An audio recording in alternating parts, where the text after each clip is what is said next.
这房车开了3年呀，竟然这件事情，我一直处于无知状态。3年下来，我才弄明白这件事情。所以今天要跟大家分享一下，因为这件事情跟安全非常大的关系。如果也有犯我这样错误，或者是跟我一样这样无知的人，麻烦你给我点一个赞，谢谢你啊！这件事情特别重要，是关于轮胎的。那我3年了，我才闹清楚房车的轮胎跟汽车轮胎本质性的区别在哪里。因为前2天我发现我这个轮胎的胎壁啊，有一个小小的凸起的地方，就是像小的鼓起的包，但是不是特别明显啊。然后我就去这个买了一个测胎压的，因为我没有安装胎压监测仪。因为我那个前面的仪表盘啊，已经够忙到了，现在已经有3块屏幕需要我长期看着，我就真的不想再去麻烦这个。而且你买那个还蛮贵的，买便宜的话呢，房车像我们拖挂的这个距离啊，信号还不是特别好。然后我就买了这个，我说我测一下，因为到了佛州气温比较高啊，因为我们是冬天开过来的。其实我对房车的车胎一直有安全意识，每次出行的时候，我都是脚去踩一踩，我发现都是梆梆硬。到了佛州之后，我发现还依然梆梆硬，甚至更硬。然后最后我就买了这个东西去测了一下，我这个轮胎的要求是80psi， 这个压力啊，胎压。我这个房车前面贴纸上也是写着80，然后我拿它一测才50多。对，我们都不相信。才50多啊，我都有点不相信了。我说是不是这个20块钱的东西不准啊？因为我发现每次轮胎都梆梆硬啊。对。后来我去了解了一下，就是发现我有多无知啊！房车的轮胎和汽车轮胎最大的区别就是它永远梆梆硬。它永远是硬的。不管胎压低还是高，因为它的胎壁就是这么设计的，它就是为了承重设计的。承载这个房车的重量。所以不管怎样，亏多少多多少，它永远是梆梆硬的。所以我觉得我顿时恍然大悟啊！我也其实时不时老是去摸摸它、踹踹它，因为我始终感觉气很足。按照常理，就是原来的这种认识，所以我说无知嘛，因为按照原来对汽车的认识，我们把对汽车轮胎的认识用在了房车轮胎上，这是一个严重误区、严重错误。真的，小伙伴们，如果你们也不知道这一点的话，回头给我点个赞啊！我真的是用血和泪的这个还没有出血啊，对，还没有出血啊，因为还没有涉及到更严重的危险。对。那如果真的是胎压持续变低的话，真的是容易开着爆胎的。因为这个轮胎温度会持续升高，而且我又没有胎压监测器。买完这个之后，我就恍然大悟，去查完之后没办法，又重新买了个打气泵。因为我原来打气泵啊又重又沉，放在家里。然后也用了5、6年了，里边的电池也快歇菜了啊。本来嘛，我们打算去加油站这种地方打这个房车的气，可是拖挂后来一想呢，拖挂呢，对这个侧方停车啊要求太高了。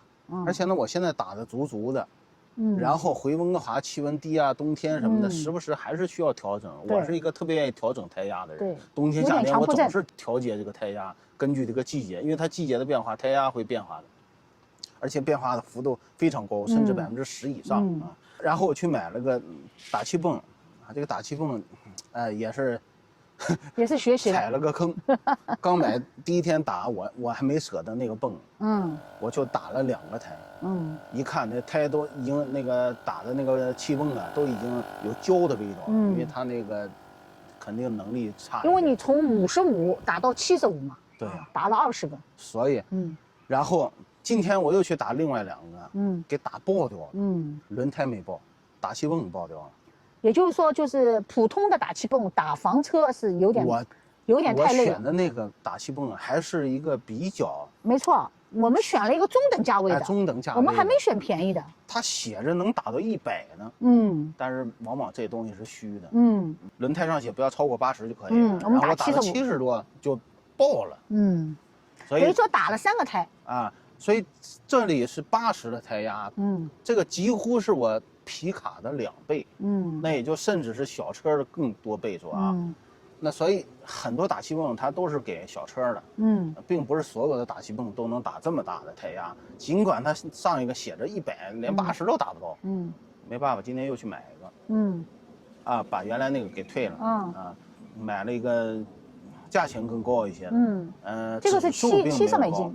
这个70多美金，含税70多。含税70出头美金。这个我还没有用。明天我用试试，看看怎么样。再不行，那真的要换更 heavy duty 的。因为你就剩下一个胎了，估计这个它是能完成的。估计是没什么大问题。对。我现在已经有3胎打的差不多了。而且最主要是我们这个房车这个胎啊，亏的太多了。亏的实在。人家那补个5个10个。可是亏这么多，你根本看不出来，一定得有东西才能测出来。然后呢，我们给这个轮胎打气的时候啊，它那个仪表显示确实才55。没错。再次验证。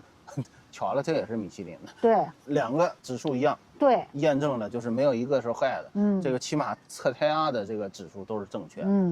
提醒路上的小伙伴们啊，就是一个重大的误区，千万不要靠眼睛、靠手、靠脚。对，它永远是硬的。对，而且这个房车的轮胎永远是硬的。而且我们这个还是双轴的，双轴说白了，驮这个23尺的房车是4个轮胎。那如果你要是单轴的。很多房车还有20、22，甚至23的，就一个单轴，就2轮胎，那承载的东西是需要更多的那个质量才可以。没错啊，我们2个人加狗400磅都不够啊。这个都是比较饱和状态的，因为生活嘛。因为所以说房车的轮胎它始终是比较坚硬的。没错。因为它担当除了行车之外，它还要把整个房车的分量给顶起来。对，所以胎壁永远是硬的，永远是硬的，它就不是普通汽车轮胎那样的轮胎。对，所以大家检测的时候务必要靠仪器。所以啊，快春天了，我也知道很多小伙伴都开始动起来了。别看我们房车3年多，平时视频888，你看，哎，也是小白88的给人家说分享这个，给人家分享那个，永远都是要学习啊。对，永远要大家互相学习，大家把自己经历过的。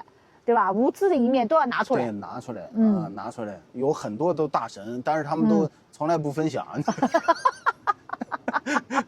所以大家别怪我们88了。我们虽然不是大神，但是我们愿意分享。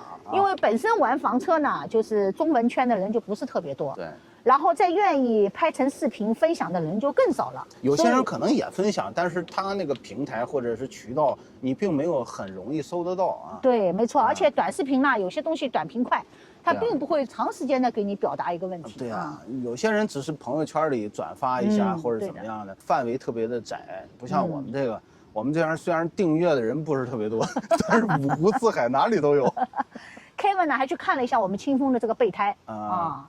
我们这个备胎呢，确实还是个备胎，全尺寸的，对，但是呢，它是钢胎，不是铝合金的，没错，也就是应急能上去转一转，让你拖到修理厂，不能完全换过来。对，房车的胎还不便宜，我们这个胎我查了一下，在美国买的话是207美金。对，还有一些安装费啊、回收费啊，4条呢就要800多美金，900美金吧，加上税就要900多，你再加上它有80多的一个胎，好像20多块钱的安装费，那这就是1000多块钱美金。那么如果你买新胎，我看它还给你有一个什么保险的选项，对，这个可选可不选。如果你不选的话，4个胎要1000多美金啊。而且据说美国还算是便宜了，好像加拿大稍微贵一点。开的那个小的那个鼓包呢，也是 Kevin， 就是认真看才看出来的。其实不同角度啊，其实有时候看不出来。那天我恰巧坐在 Melody 那个角度，正好往这边瞄了一点，哎，那怎么有一点点感觉有一点不是那么圆滑。没错，我就引起了我的警示，就是说。我得时刻了解这胎压的和轮胎的状况，就不能让它有半道上爆胎的现象。因为你是这样，正好那天这个东西啊，正好在上面。对。如果在下面，对，有时候可能眼睛啊、眼光就扫不到了。是，反正最大的误区就是胎压的问题。不能脚踩来看胎压。对。一定得有仪器才能知道。没错，因为它是房车的轮胎。引以为戒吧，引以为戒。谢谢大家。如果对大家有帮助的话，麻烦点个赞，谢谢。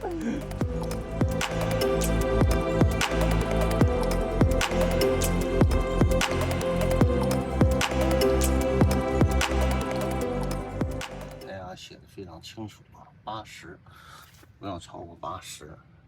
看我现在的后轱辘才50多一点，可以说亏的非常过分了。我设置成75吧。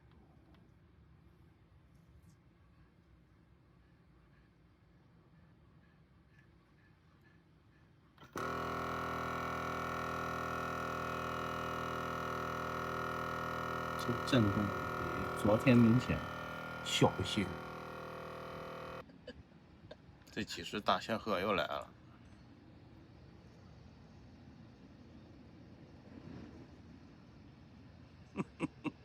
他们也不怕人啊。对。本来今天啊想去一个叫鹿garden的，是一个网友好心推荐的，他推荐了2个地方。那么其中这个呢是在市区里边，但是呢去网上一查啊，官网上说既不能带狗，也不能把狗放在车里。为什么呀？这个地方很晒吗？那它有一些保存的原始的遗物的东西，哦，怕狗给损坏了。算作文物吧，或者怎么样的，所以就不能，它不是这种娱乐休闲的地方，它带有一点点就是花园有历史的这种感觉啊，所以他怕你控制不好你的狗吧，所以呢，为了狗呢，我们就放弃这个了。不能全让我们狗背锅啊。对，所以就今天简简也有点犯懒啊，对，也有一点点犯懒吧，因为否则的话就是把狗放车上，然后去市区里啊。但是去一趟市区里呢，也不想就单独去这一个地方，我看开过去也要1个小时嘞。因为它这个也经常有一点堵车，所以把狗搁房车1天也不太划算。一般要是这么走1天，我们还是希望能把狗带着的啊。对。昨天这小狗啊也是闹腾。昨天晚上，哎呀，之前也有人问我，那狗有没有看医生啊？或者万一有需求怎么办呀？昨天晚上也是吓个半死，它就不睡觉，就跟那儿喘，一直喘，也不知道怎么回事，然后又吐了。大半夜的2点钟又去溜了一圈。溜完一圈回来，踏踏实实睡觉了。第2天排便都正常，你看，好嘛，你这净吓唬人。不是，Kevin这个半夜遛狗已经有经验了。我们家小狗和这个奥兰多这个银子呀，有点不对盘。奥兰多银上次住的时候呢，凌晨2点半遛过去。哎。昨天呢，凌晨2点。老大半夜遛狗，人家看见我都以为我神经病，或者刚下夜班了。这狗也太惨了。是在奥兰多，要是在迈阿密，他们就认为你花天酒地之后回来遛狗。对。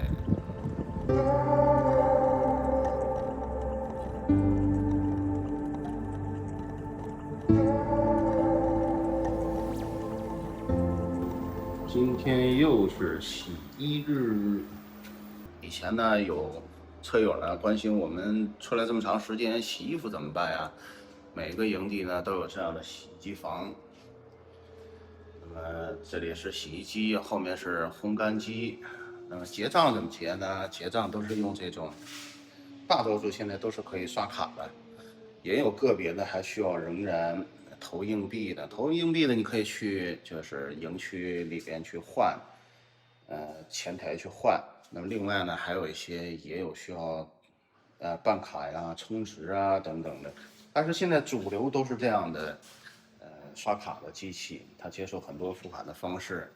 那么另外呢，每次洗衣服大概是2到3块钱，这家呢算是比较贵的了，它是3块钱，是目前我见过最贵的一家了。但是它洗衣机相对新一些。其他呢，我经常用的也有，比如2块钱的、2块5的啊，都比较常见了。那么然后洗衣机房呢，就是公共的，就是需要注意看管好你的衣服，按照这个时间来收取你的衣服。那有一些运营公司呢，因为其实这些洗衣机并不是营地里的，它归属一些洗衣机的公司，所以这些钱也是被洗衣机公司给划走的。所以营地呢，其实它是不负责，这上面也写着，它是不负责就看管你的衣服的，包括洗衣机坏了，它也是找洗衣机公司来修的。那这个是我们洗衣机的情况。那以前有看过我们视频的网友呢，知道我们自己有小洗衣机。那我们的洗衣机主要还是坚持用来洗内衣的。另外呢，像一些省立公园呀、国家公园呀、州立公园呀，有可能不具备这样的洗衣机房。那这样我们小洗衣机也能派上用场，尤其在夏天的时候，洗短袖啊、T 恤衫呀、内衣之类的，还是非常有必要性的。否则时间长的话，肯定是不舒服的。所以随着旅行的时间就是拉长，节奏放慢，肯定是要对各种这种生活的设施，是有所需求的。这里就是洗衣机房的情况。